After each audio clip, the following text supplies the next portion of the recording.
Het Sci-Fi Festival kent geen skoft. 24 uur deze keer terug en dat 4 dagen achter elkaar. Juster op de eerste dag stapten er al 8000 bezoekers om in de Groene Ster.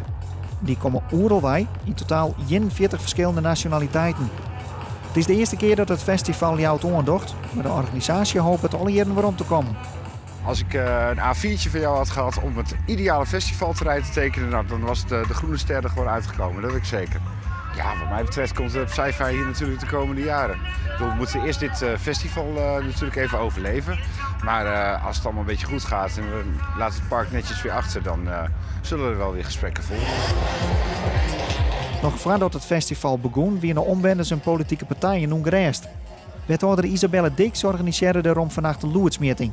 Van politici, journalisten en buurtbewoners. Alleen die buurtbewoners waarschijnlijk al op pioneer.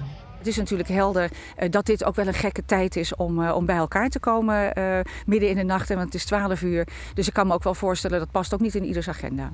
De bewoners zien eigenlijk net volle reden om te komen. Hij had het bidstuit jouw 56,1 dBA jouw dromen. En wat is de limiet op dit punt waar we nou staan? Dat is op dit moment is dat 60 dB, dus dat het erom voldoet op dit moment. De loodstesten worden dienen op 4 verschillende punten.